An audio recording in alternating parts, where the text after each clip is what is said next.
So let me follow a little bit this thing so that you can take it home. We had our Exodus reading there. We have had 86 discourses here at St. Thomas More Catholic Student Parish since 1965, and this is our 87th discourse. So I'm always happy that we have some wonderful people who come together. So, and I told you the last time why I am doing this, because when the war was over in Germany, Catholics were very upset that their priests and so on had not told them what was going on, that they had not told them what National Socialism was and what liberalism was, and so they were left in the ditch, and it was the church's fault and so on. And I somehow made a vow for myself that I would do whatever I can to overcome this, so that we are well informed about what we are doing and what situation we are in. And we started out with this to say, that we are between two forms of liberalism, which dictates all what is done, and into every little policy and every little law which we make, these theories, these philosophies play a role. And if we want to have it different, we would have to change to another type of a theory. There is, of course, the fascist theory, and there is, of course, the socialistic theory. But both of them, are very problematic. And then we have this offer of a Catholic theory, which is called solidarism. And I think it is a very worthwhile thing to listen to it, at least, so that we know there is this option, even if we don't want to follow it or whatever. But it would be good, education-wise, that we are, informed about this, because obviously even the Roosevelt liberalism, as we do it now, will maybe stabilize a little bit, but it will not rescue capitalism. What does that mean concretely? It will not prevent an ultimate federalization of the whole civil society. And that is where the Tea Party people, of course, have a little truth in the whole thing. Somehow, in their nightmares, they have some sense, more sense maybe than others, what is coming. Because if we go on with this type of Roosevelt liberalism, and we do not get the unemployment down, and it will go up, and we will even deregulate and fall into a new crisis and get over the brink, then the president will have to ask what Roosevelt did not do the last time, and that was he will ask for the emergency laws, and he will send Congress home, and he will have to govern by presidential decree, and then that will be the end of the Republic, as of course Rome ended the Republic at a certain point. That is what is happening to us. And so therefore it is very important that we know these theories, because in his head the fish stinks first. If we have the wrong theory, then of course it will not only stink in our head, it will stink on the streets of our cities and so on. There was this unbelievable tragic moment when I was still in Germany on my way out, when Hitler told his secretaries, the theory of National Socialism has collapsed and there is nothing to be rescued any longer. Take your bicycle and go to Munich and whatever. So he cared that they would rescue themselves and so on. So at a certain, and that is what we have with Bush, what he practically, if he had some genius, he would have said, the pre-Roosevelt liberalism has broken down. And so the market itself has disproven it. Now, it has long been disproven, because we had our first depression by 1827. And already at that time, liberalism was absolutely helpless. During the Depression, about 10 or 12 years, people starved to death. After the Depression, there were not enough workers there, therefore the price of the workers went up, and the crisis went on forever and ever. That is when they finally started to make social legislation. They brought the churches in, like Bush did again, and the churches couldn't do it. They are too weak for that. So then there's more and more social legislation. They didn't have enough soldiers anymore for the colonial wars, like we do now. And so therefore all this social legislation came up in Parliament and so on. It was not because of the goodness of their heart or because of reason or charity or whatever. but it was simply that the labor prices went up too high and that there were not enough soldiers for the army after these depressions. So that means an atomistic type of a theory, that's liberalism, is not sufficient when you have collective catastrophes like New Orleans or now this bank crash and the industrial crash and so on. So that means that the thought structure in which we look at things and perceive things are not sufficient for the things which are happening to us.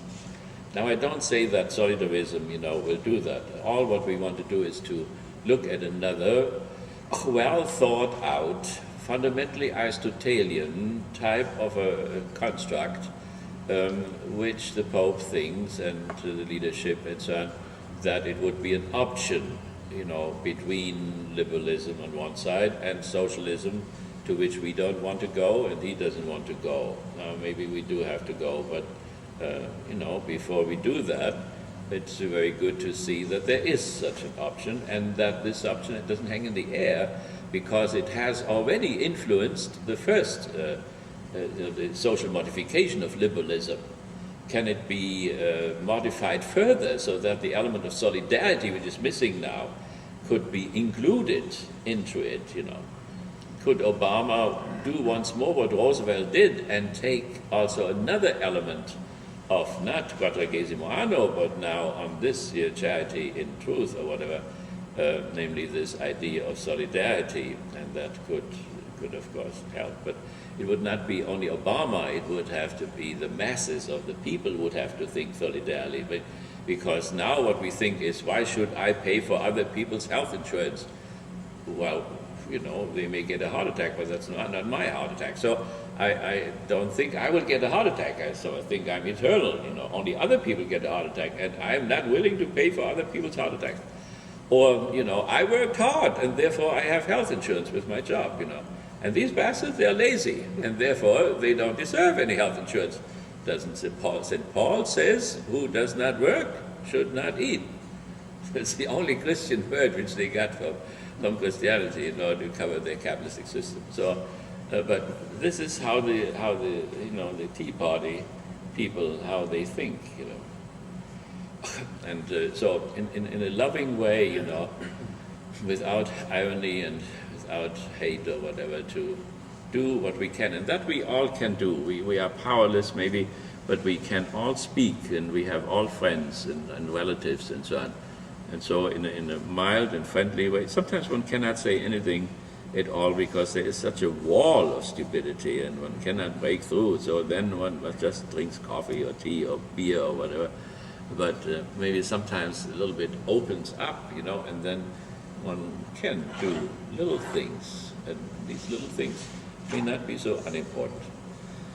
Okay, so we had this reading, and the topic of our discourse this time we have decided with the pastoral team, I don't know if they know what they decided, to discuss the topic of the new social encyclical on human development. And this human development comes from the other encyclical, Paul VI, the Progresso Populorum and American Politics in 2010. What does it mean in detail? And so that's the first division which we had already, this antagonism. We must be aware of the deep antagonism between the religious and the secular. And here in America, we are not, because we have a friendly relationship between the religion and the secular. The state pays, buses for Catholic schools and so on. So we muddled through this way. Or the AUP, for instance, who is it? Who is that club there? The lawyers, not AUP. ACLU. Could get much more out of the Constitution and could wipe out all these things. When we went to the monks there, they were very careful out there in the desert there. They said only our church building is tax exempt, but all the other things, the land which we rent out, all that we pay tax. They said we want to be good citizens, so we will voluntarily pay tax. There you see the bad conscience already in the whole thing. So the secularization process will continue, and this is the core of our thing. If the secularization process will continue, and that means in the law structure, for instance, Now, if they allow, in 4 states they allow, gay marriages and so on, and there comes another state. These are all steps of secularization. the issue of the what is it, stem cell research or whatever. The president says we have to put science back into its right and so on. And that means he does pay now openly. You know, I mean, with Bush it was half-messed. He had some things he wanted to use, some embryos, and others not to use. And at the same time, his party in California opened it all up. And if we don't do, the Japanese do it, and so on. So therefore, you can see step by step, you know, the secularization wins territory. And the Pope, you know, is in denial or is in resistance to that, like the Pope, you know, Pius X, and like the popes before. So he wants to keep that, but he, the Pope before, John Paul II, had said maybe the Inquisition was wrong when they sentenced Galileo. This one, Benedict, was clear again that the Inquisition was right when they threatened the old man with the torture instrument. You know, the waterboarding comes from the Inquisition. So they threatened him and then they gave him house arrest, etc. Copernicus had visited the Pope 70 years earlier, and the Pope had agreed with the heliocentric system, you know. Then comes the Reformation and the Church becomes neurotic. And in this neurosis and in this fear that everything collapses and so on, they became entirely negative, and they pissed off the whole scientific development which they themselves had initiated in scholasticism. Their own students turned against them, and more and more and more through the centuries. And so the last Pope had said, you know, Galileo may have been right, and Darwin may have been right. And then this one says, no, Galileo was wrong. And then the university in Rome fired him. They disinvited him. So he could not go to the university because the scientists were just appalled about the whole guy. So in terms of, he shouldn't have done this. He makes all kinds of mistakes and so on. So he canceled in Castel Gandolfo. There was an institute for star gazing and so on. So he made it into a diplomatic school for diplomats.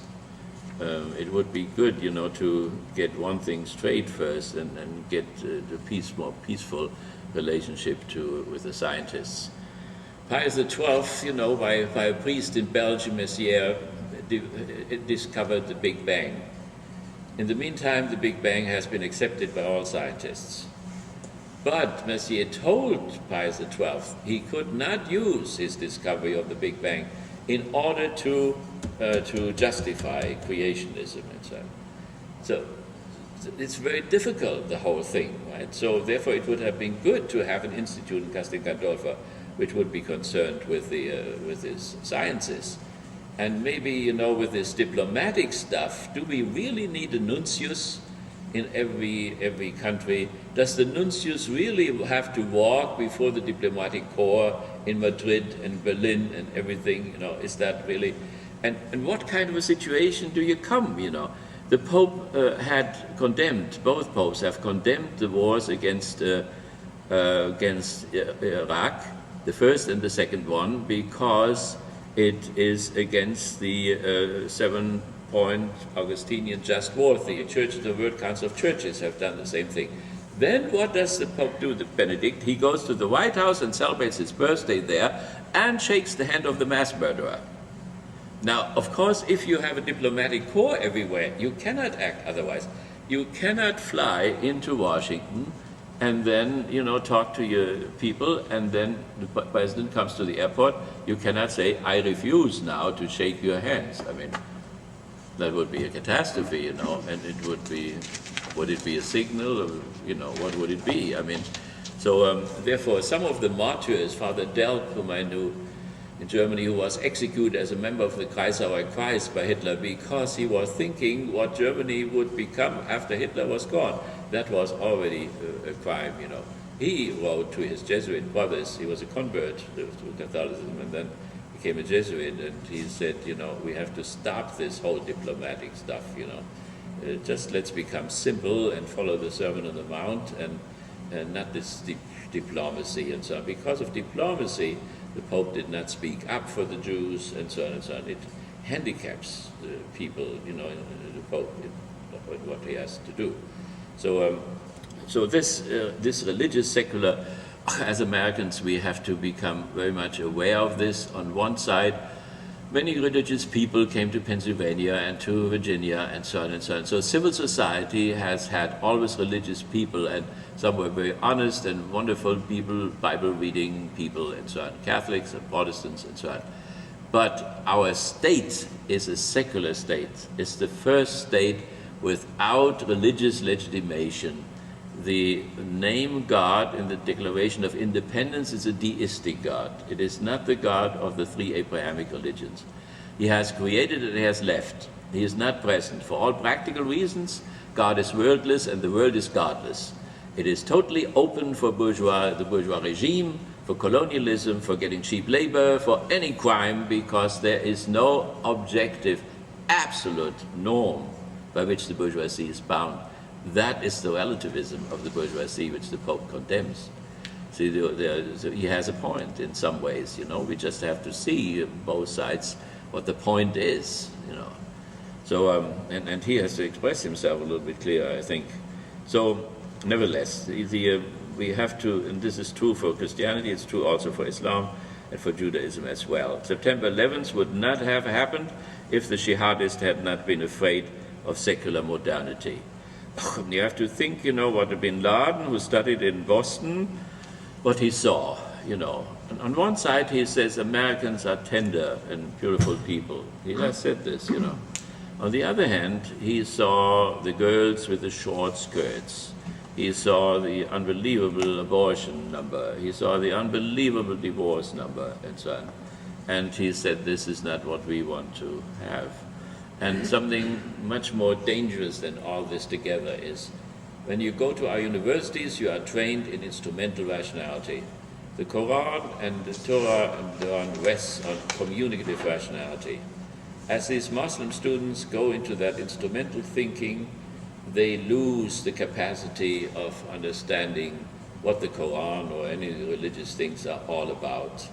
And so they suddenly land in Cairo or where, and have become different people without even noticing it. It's not then, you know, does Allah exist, or has he revealed himself to the Prophet and so on. It's not these particular questions. It is that the whole organ of the psyche for this religious reality has shrunk, and that therefore they don't understand it anymore. That then they also drink beer sometimes, or have a little girl from Pawpaw, and then forget all about it when they are in Cairo, and so these are minor issues.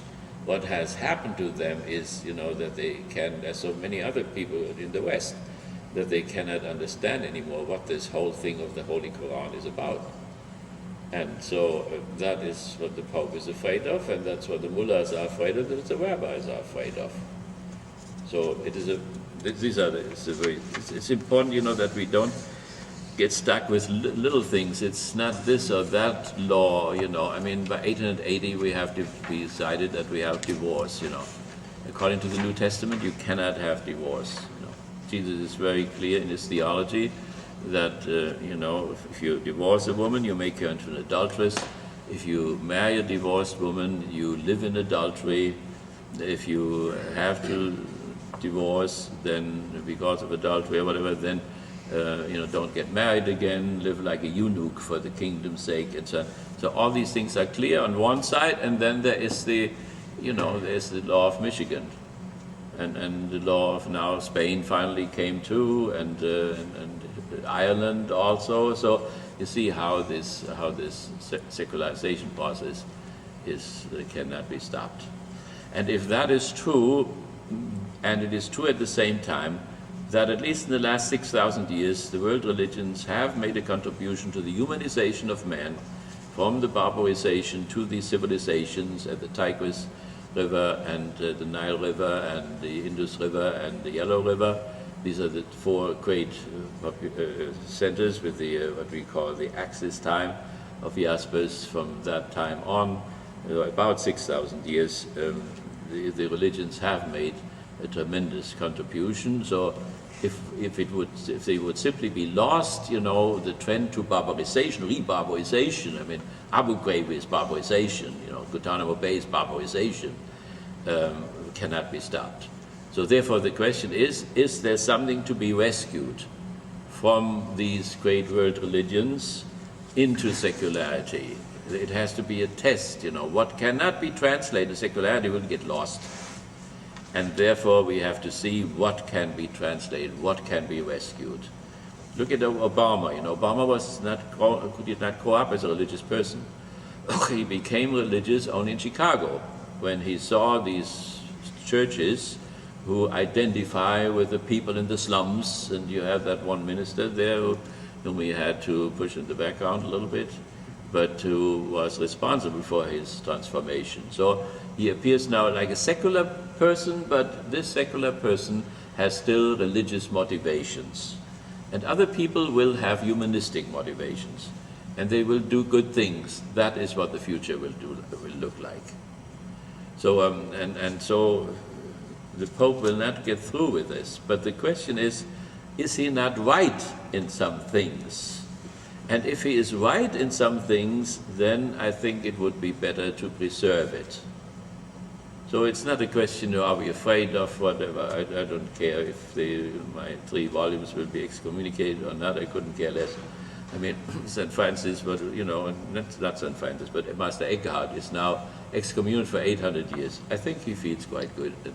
Doesn't worry very much about it. So, nevertheless, this is not the point, fear or not. The question is he right in some ways? So, when he talks about this relativism and that absolutism, is there not some truth to it? That is, if there is some, then it would be very wise to rescue this. And that is true with every imam whom we can meet, or that's true with every rabbi we can meet. And I take my students to them or to the Buddhist monk up the road there, 131, from Vietnam. And so they have this wisdom, and if it gets lost and wiped out, then we are weaker in our resistance against this barbarism. In this little article which they wrote about my work there, I had said in the end that an educated person will not torture another person. I just found out that Obama has only canceled some torture, not other torture in other places, and rendition as well. So, nevertheless, a religious man, an educated person, will not torture another person. He will not give the order that another person is tortured, and he will not obey such an order, and even if it comes from the highest authority. The woman called up from Papal and said, but educated people have tortured. I'm maybe not supposed to say that, she said. Educated people have tortured. Yes, of course, the whole cabinet was educated. They went to Harvard and Yale and so on. And they tortured. Well, they were simply not well educated. When I brought my children over here, the nuns in Baltimore said, why did you bring your children here? You have this wonderful educational system in Germany, and what would they get here? I said, if it had been so wonderful in Germany, then all these guys would not have come up there. This one say, last night, last week or whatever, we had this, no, it was on Wednesday, I think, we had this seminar with the PhD people, and we showed the conspiracy, the one-say decree when they decided to gas the Jews and so on. They all have their PhD. They all have their PhD. They were all wonderfully educated. They were not educated at all. They were miseducated. Otherwise, this catastrophe could not have happened. And nobody was educated well enough to resist this. There was the guy who did the Nuremberg laws, against the Jews. He was a top Jewist, He was super educated. And he was the one who differentiated, who is a Jew and who is not a Jew, and what should happen to him, and so on. And then Heydrich and so on, rolled over him, and he was not able, to keep even that line which he had drawn in the Nuremberg laws and so on. So we have to look at our education, and not all what we call education is education. There is a difference between appearance, and substance. Something may appear because you have a degree or whatever, but it may not really be education. And then Obama talks about all the time, we need mathematics and the natural sciences. All the SS men who did Treblinka and Auschwitz and so on knew their mathematics, and they all knew their natural sciences. And it did not prevent them from doing these horrible things. So maybe we should set up a plan, of education. First of all, to differentiate between training and education. I try to make that clear to everybody whom I meet. So today, the pharmacist too. There, she is well trained, but is she also educated enough in order to make the decision that she is an atheist? There is no scientific atheism since Kant, There is no scientific theism. So if she is an atheist, she cannot be a scientific atheist. She just thinks that this is a better option, and that's fine, than the other one. But to be educated, educate means, first of all, let me give you, when I came to Norfolk, you know that I was a prisoner of war in Norfolk. I was put into cross hearings of Secret Service men. They were all Jewish.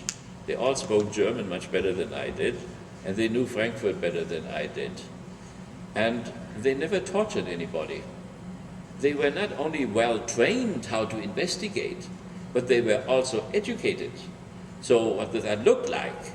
They wanted to differentiate between Nazis and non-Nazis. Now, a lot of soldiers wanted to cover up that they were Nazis, but they found out anyway that they were Nazis. Then they wanted to differentiate between Nazis who had committed war crimes and those who did not. And so they had a guy who was in my cottage there. He didn't want to say anything, but in the cross hearing, 4 or 5 agents, and the guy in the middle, they said, you were in this unit, and your unit was a tank unit, and that unit was in Lodz, or near Warsaw, or whatever, on the 1st of January 1942. Yes, I was there. It is in my book here. And so then you also were a truck driver. This is also in your book, right? And so you drove trucks. And where did you drive the trucks to? To a quarry, near Lodz or whatever. And what was done in this quarry? You know what was done in this quarry? No, I don't know. In this quarry, 30,000 Jews were shot. And you transported them. Oh, there it was. You don't need any torture. If you are well trained and if you are educated, you know your history, you know the Geneva Convention and so on, then you don't have to torture. But, I go to a foot doctor. She says, where is Yalta? Says, Yalta, that's where Churchill and Stalin met. Did they ever meet? Did they met? I said, it was before Potsdam. Where is Potsdam? So she's wonderfully trained, but she's not educated. As a matter of fact, she told me last week that she was not even educated in Catholicism. She said she goes to Mass once a month, but she has no idea about Catholicism. Well, I said, why not? Well, she just didn't get it, but she has a very good business, foot doctor and so on. And so it is, with the internists, the same way. And so it is with the pilots, I fly sometimes to Canada, and they have these little machines with 2 propellers.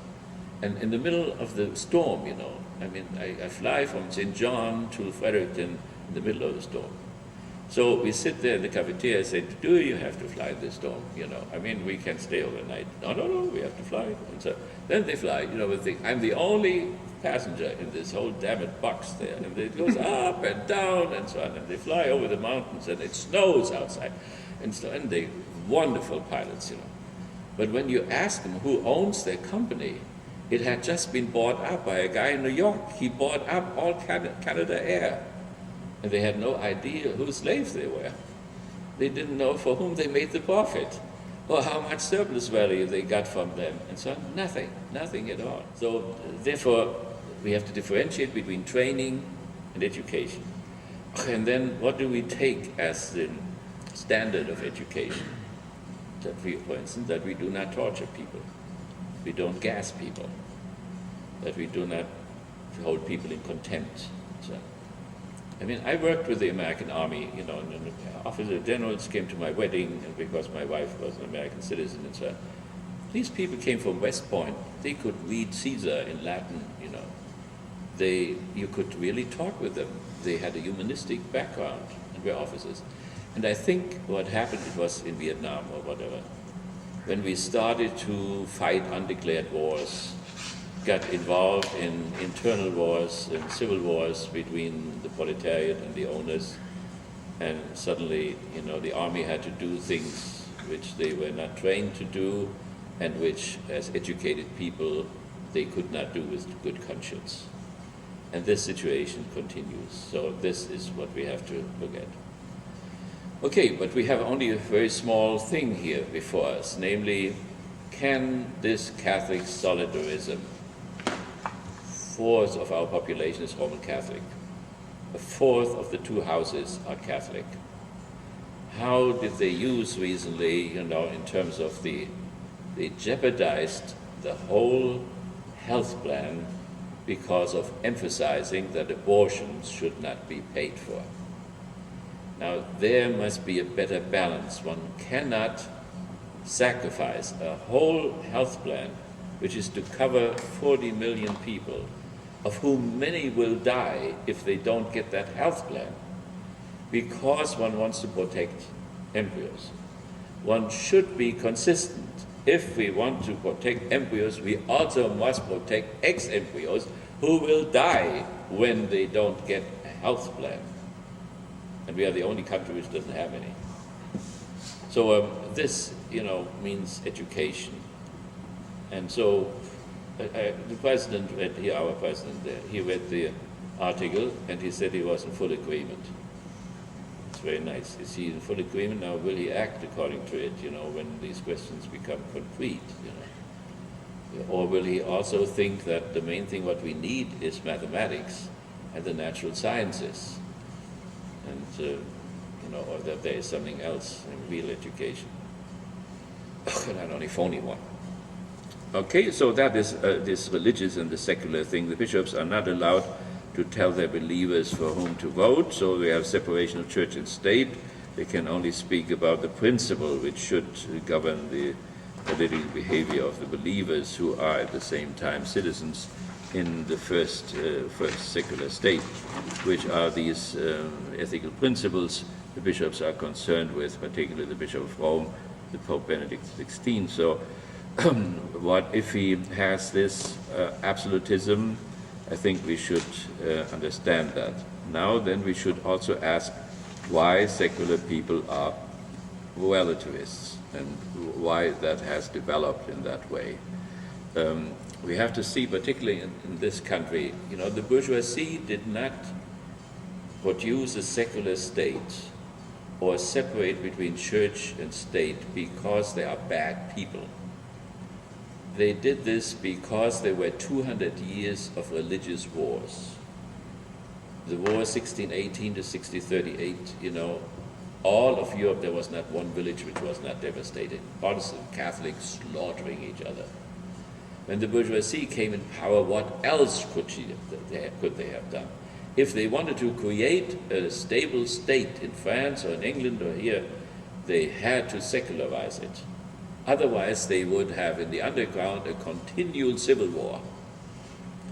Therefore, they had to do this. Now, if you have in civil society 1,200 1,200 Christian groups, and then Jews, and then Muslim on top of it, and they all have a different orientation of action, that means morality, and a different interpretation of reality, that means dogmas, and they are all citizens. Now, don't you have to become relative in a certain sense and say, we have to get them all under one head. We have to make laws, and we have to see that we don't hurt anybody. The state has to be neutral. That's already relativism. State has to be neutral. When I take the students to the church or to the mosque, if the monks start praying, I have to say to the students, everybody can leave now. Nobody has to have the feeling that he is kept hostage. You also get an A++ if you leave now. Well, this all has become necessary, and the monk has learned it too. So the monk gets up and says, we start praying now. Do you want to go home? It just doesn't go in any way because, suddenly Muslim girls come and say, I cannot go into a Christian church. I cannot go into a mosque, into a temple, synagogue. I cannot go into a synagogue. But then another girl, covered up completely, said, I want to go in a synagogue. Said, so what the hell do they want? Sometimes the girls are more traditional than the boys are. The boys have no problems, to go to the rabbi. It will be the only time when they see a rabbi. Thanks be to God for once they see a rabbi. Before they kill one, they should at least know what they are like. That's the least what one can ask them to do, you know. So all finite things are relative, you could say. There's only one absolute, and that is the infinite God who is absolute. Everything else is finite. Also, the Pope is finite. The Pope probably would say that he is finite, but he stands up for absolutism, and that somehow makes him absolute. And we have seen with the Hans Küng and Vatican I and the infallibility, you know. The Pope schizophrenic, illegitimate son, making, you know, moving that decision of the infallibility. All the people who are against it have gone. These are all very relative conditions. And when you then say in the end, but it doesn't matter how many were there, because the Holy Spirit was with us, and therefore you can never go behind that dogma, and you can only go ahead from this dogma and so on, then you have some kind of a problem, you know. That's where Hans Küng cannot come back, really, you know, because that's where they are hooked.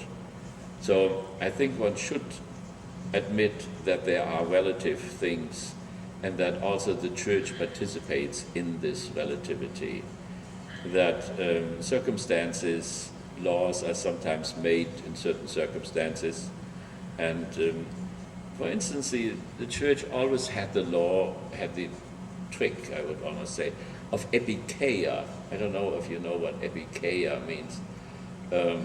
You can ask, when you have a certain law, what does the lawmaker really think, or what did he intend when he made the law?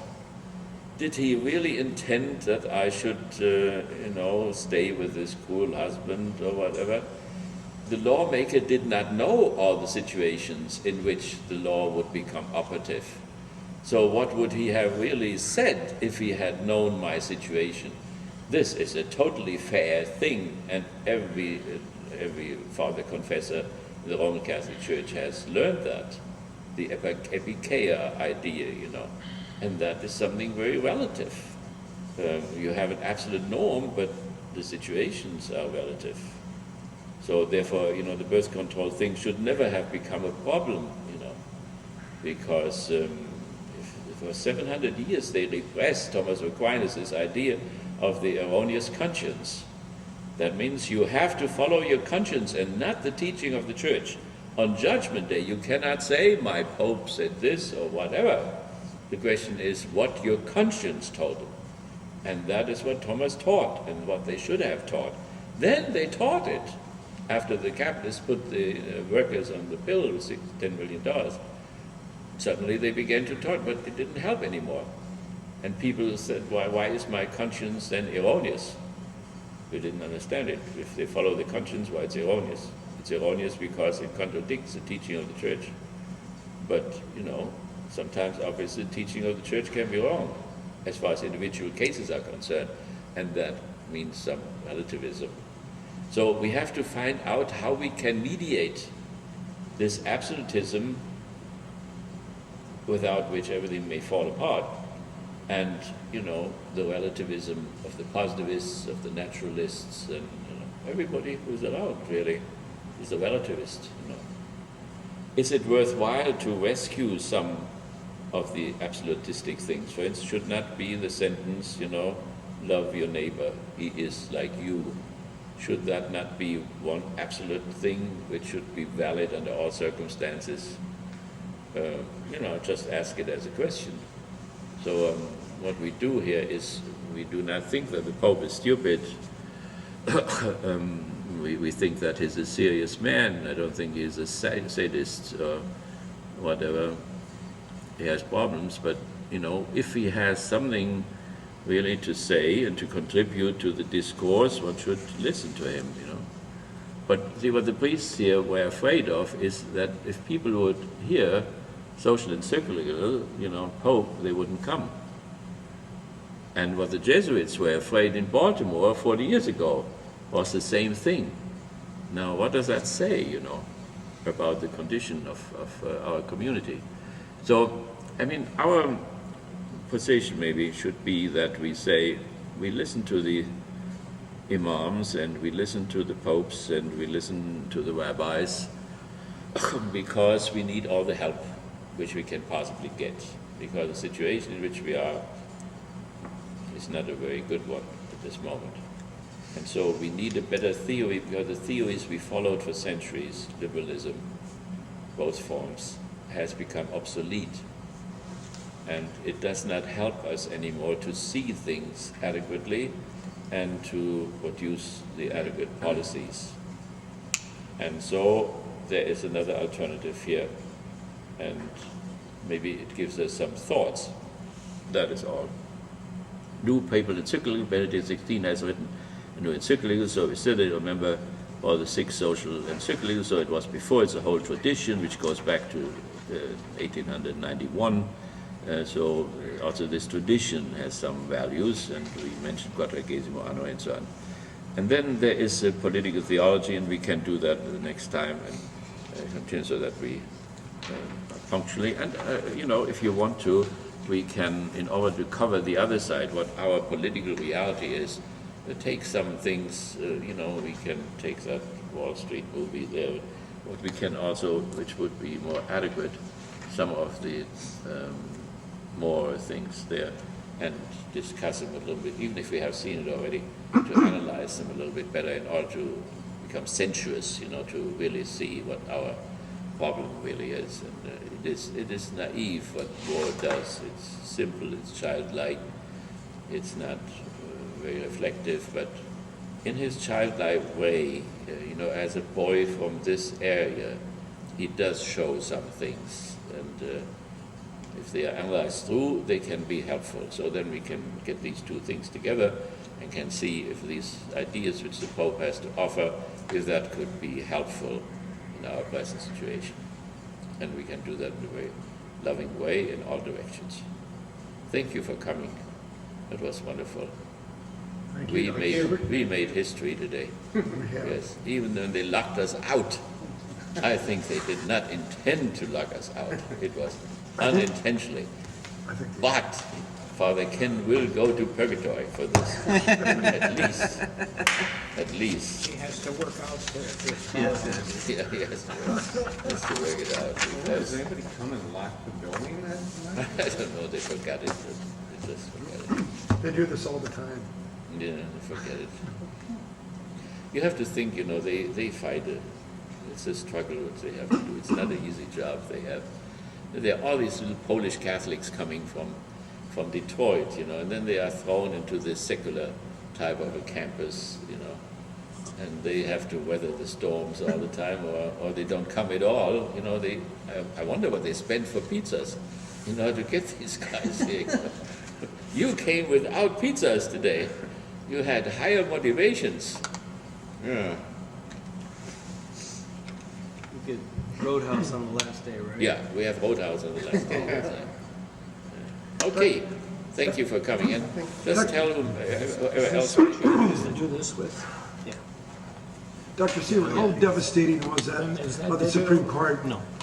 to recognize? Yeah, right, that was really, yeah. Is that a throwback Some of to? these small It is, things. yeah. You have to put them in the And it was cassette. interesting to the speech of the president, you know, he criticized one of Honolulu, it's not true. Yeah, Justice At least he didn't say, "You are a liar," which the other one said before. You lie. I was stunned by the decision that it was even 5-4.